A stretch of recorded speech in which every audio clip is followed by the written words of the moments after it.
Hi guys, this is Raquel with Paints and Glitter, and today I'm coming to you with some masculine cards made with supplies that you already have on hand. A lot of you are perhaps creating cards for this weekend, or just, of course, we do have men in our lives and want to be able to create cards for them as well. And I just wanted to go ahead and show you how I make mine. I often make masculine cards and I actually enjoy them quite a bit. So what I have here, for example, are some of the recent samples of some that I've shared on social media. If you have seen maybe some of my pictures, maybe not, but this is a popular image of the Tim Holtz collection from Stampers Anonymous, and of course these were popular a couple of years ago. I still like them and use them. They're fun to make, and in this case I also used oxides to color that in, and yeah, so it's just a masculine card with papers that to me evoke kind of masculinity, and with a wood grain. For example, the flower that I used here is actually made with, this is corkboard, and this is a Sizzix die that I have from a little memory book collection that has an arrow. So that's what I did. I just used what I have on hand. I often do that. Some of you have these new stamps that just came out at Tuesday Morning.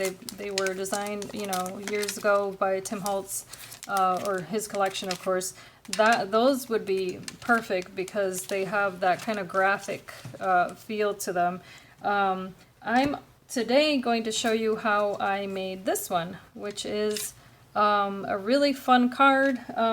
If you have, the man in your life enjoys music, this would be one that could be for any occasion, but definitely for Father's Day as well. What I've used here, I'm going to go ahead and back out a little bit, and I'm sorry for that. But I've used this collection here by Sheena Douglass, and this did come in a magazine, and I can't recall the name of it, but they often release stamp collections like this, but you can get this if you Google Sheena Douglass. I'm sure you could probably get them individually or in smaller sets than what you see here.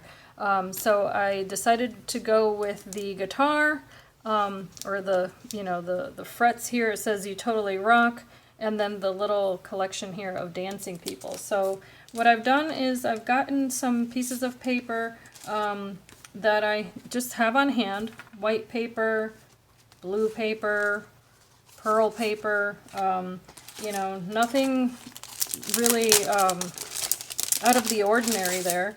And I've stuck with primary colors. Why?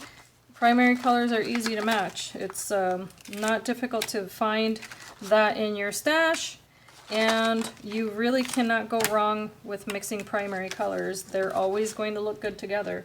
So that's one easy way to design a masculine card, is stay away from pastels, basically. Unless, it's a gentleman that enjoys the lighter colors, because not all men like primary colors, but if I were you, if you're gonna do the pastels, then back it up with black, and then that way you get a more masculine look. So I'm grabbing my stamping platform here, if you could bear with me. I'm shorter than I appear in my mind. Okay, so I'm gonna start with my stamping platform here, and I'll describe the products as I use them. This stamp platform makes life a whole lot easier when I use it properly, which means when I don't lose my magnets, because it looks like one of them has left the building, but that's okay. I'm going to place my first, before I say that, I'm going to use my embossing buddy here, which is just cornstarch. So if you don't happen to have something like this, a little cornstarch on a brush will do you wonders when it comes to embossing, because it eliminates any fingerprints on your paper. And the little magnet here, it's just covered by washi tape, but I seem to have misplaced my second one. I'm just placing that there. This does have an indication here for clear stamps. If you're not familiar with this platform, I highly recommend it.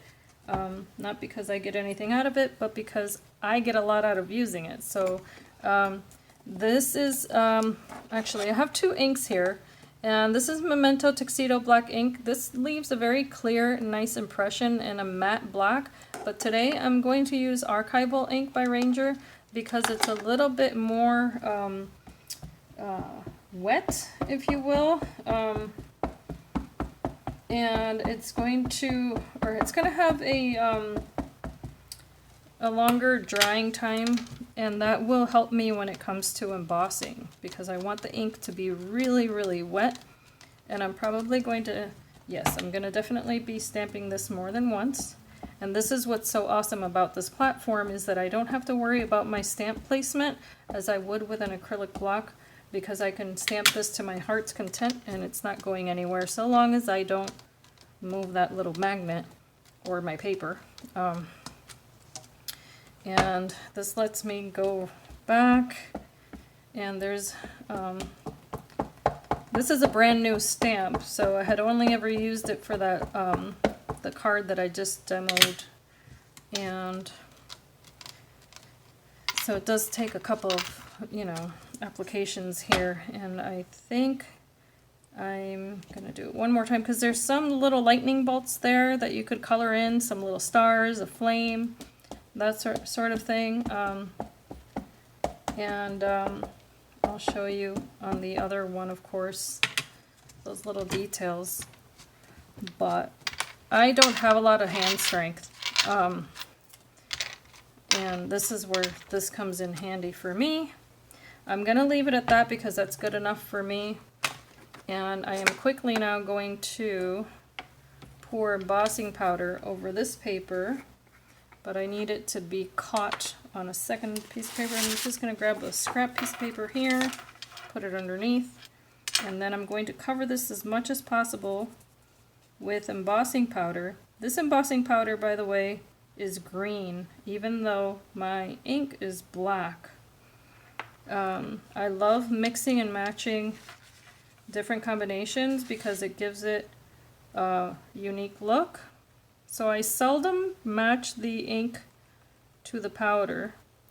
And what I'm doing right now is I'm just going back in case it missed any little spots. By doing that, I was just creating friction there for a moment. And that covered enough, I think. I'm going to go back a little bit. Okay, so I've got enough coverage there. I'll set that aside for a moment while I put this powder back in the bottle. And I can set aside that paper and cover this immediately. When you're working with embossing powder, you want to be expedient in your cleanliness so that you don't ruin your projects. Okay. And I generally keep a baby wipe to wipe off the stamp as well. And that's just a good habit to get into, because then it avoids ruining the stamp. And this is a platform that cleans so easily. So that's just my first stamp, and I'm going to emboss that to show you what that will look like. Right now it just looks like it has there, the image. Hopefully this can, I'm trying to move this light here. Here we go. Hopefully you can see there. Okay, so if you see that, now it's green. And it's there, you can see maybe these are just, you know, they look like people at a disco. Alright, I think that I'm good with that. And what I'm going to do is cover up my ink here. Now I'm going to cut this down using my paper cutter as if it were a long strip. I'm going to use my ruler here to try to determine the placement because I want it to be quite a narrow strip. I'm going to flip it over, and it'll probably be about 1 inch wide. I think that'll be sufficient. Okay. And then I'm going to get rid of the excess white edges here. And you'll see why as I build the card. This is not the best cutter. Okay, I have my reservations about Fiskars. And yeah.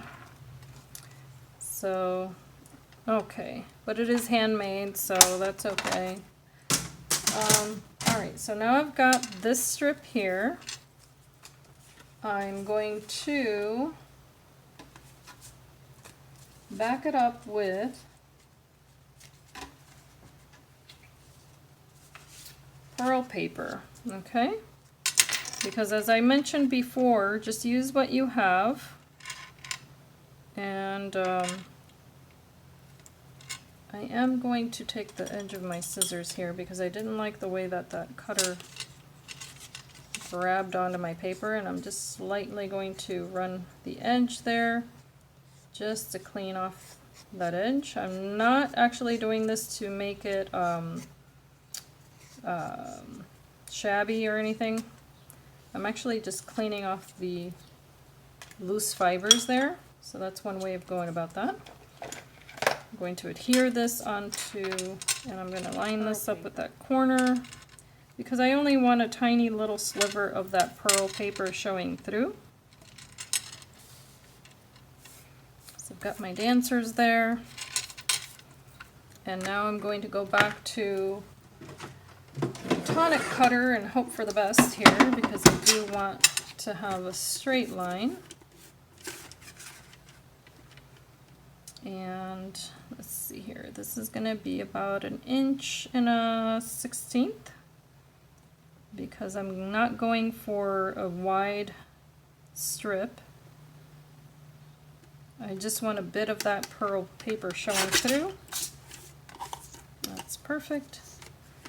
And the same here on the edges. And now I'm going to cut this in half approximately.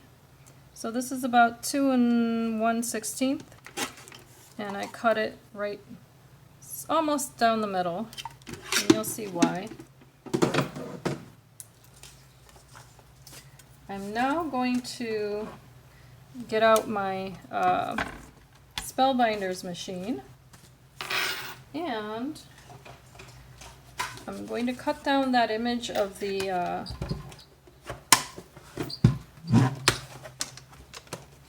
oh my gosh, what's the name of this? The guitar.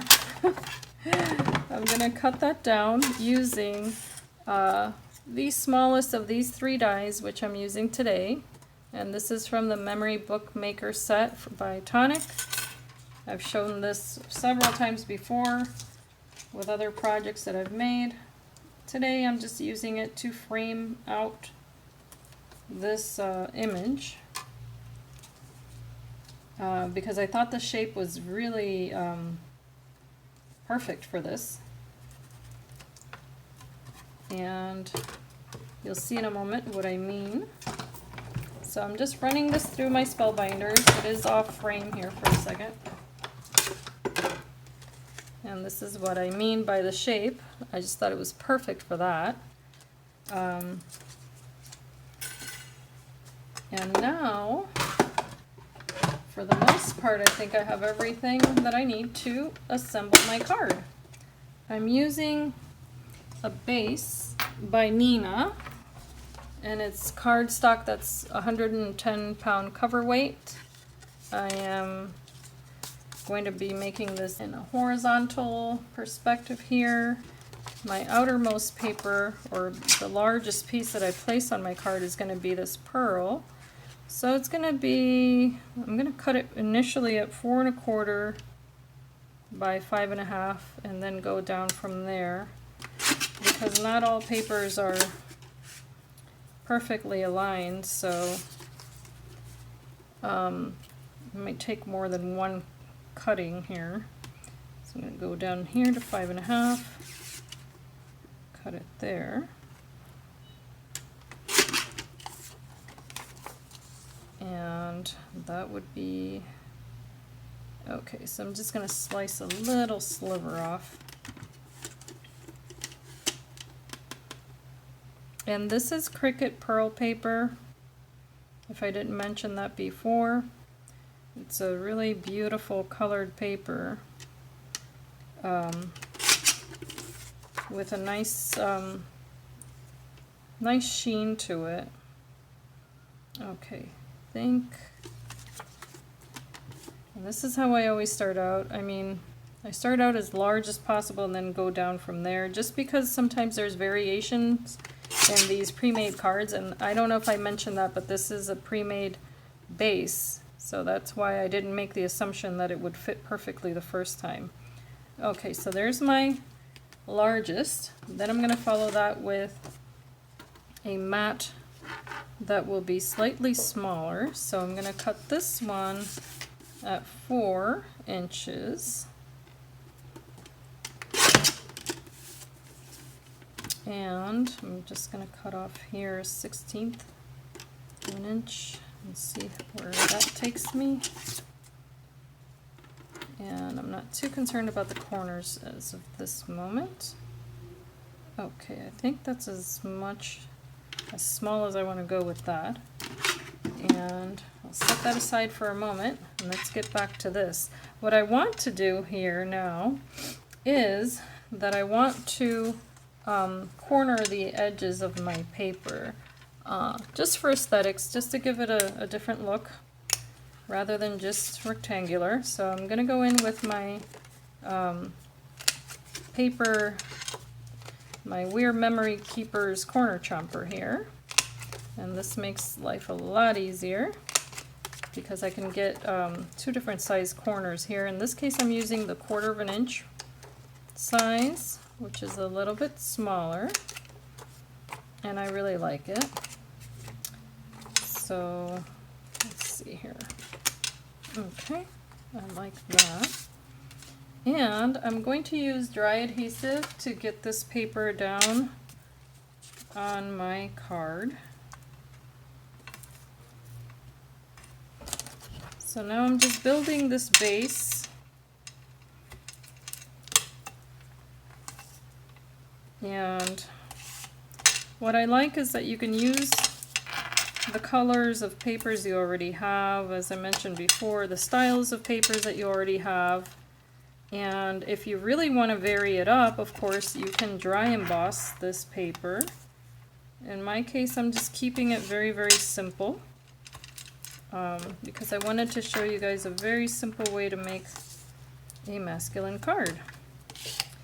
It looks like this paper was on clearance when I got it, so that's all the better. Save some money there. But this paper in and of itself, it's from Coordinations, and it's one of my go-tos for bases because it's got a really nice texture to it. And it holds up really well to scoring and all of that. I cut off that little excess that I have there. I try to use that little tool to remove, this is just one of these scraper tools, because it keeps me from using my scissors, and then that way I don't get adhesive on my scissors as often. I'm going to use now this tool here. Oh, actually, let's put the blue on top. Hopefully I can get that off. Yeah, this is why I like to score it, or burnish it, I mean, that's what I meant to say. And that way that adhesive stays put. These tools help a ton, even though my fingertips are, my nails, if you notice, are not in the best condition because I do quite a bit throughout the day. So alright, so I'm going to line this up here, try to be precise. as much as possible, you know. If it isn't perfect, then that's okay. And it's always, you know, a good reminder that these are homemade, handmade. These are not mass-produced by machines, so if it's not absolutely perfect all the way around, that's okay. Alright, so I'm removing this adhesive now, and this is going to go on my base. And again, try to line this up, and I really love this combination, even though the other one was with the silver. I really like the way this looks because it lends, I think, a bit of elegance to have that shimmer on the edge there without it being too feminine. Now I've gone ahead and pre-cut the same pearl paper, as you see here, with the more intricate edge there, and I did use this die here and then a larger one that coordinates like so. And then with that larger one I cut this piece in blue. You see that? So that'll be kind of the shadow to that piece there. So I'm just going to go ahead and adhere those. I'll be using my beacon adhesive here because my art glitter glue, as you saw, was not cooperating today. And this will dry clear. So if I get any little bit in the openings there, it'll not be too horrible. And of course I can take off any excess. So I'm lining that up. And there we are.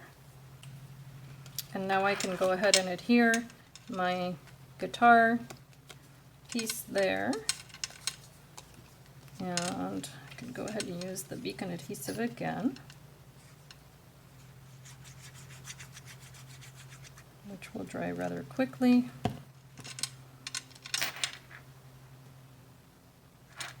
Okay, so there's that.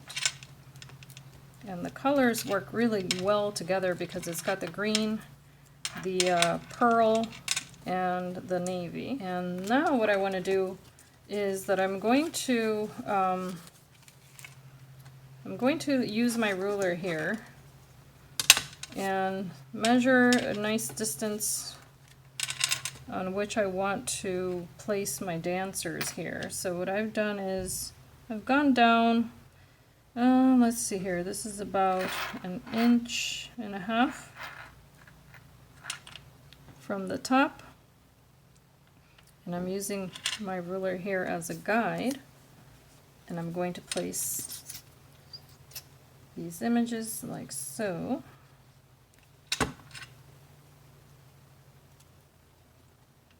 All the way to the outer edge. And what I'm trying to do is line it up with the pearl card that's already there. And of course the ruler is there to help me place this nice and straight. And I'll do the same on the other side. And this is why I cut it in half, because I wanted it to reach the outermost edge on both sides here. Like so. Alright, so now I can move away my ruler. My dancers are on the right way. And this image here I want to place on top, but I want it to pop without being two-dimensional. So what I've done is I've cut the same shape out of foam to allow me to have some dimension there, but I'm going to cut this down a little bit just because I don't want any overhang, and foam has a tendency to spread out a little bit when you cut it, so just going to go around the perimeter here, cut it down a tiny bit more, That way it doesn't show. But for the sake of not stretching the foam any farther, I'm just going to do it like so. Okay. And I will apply the adhesive to this.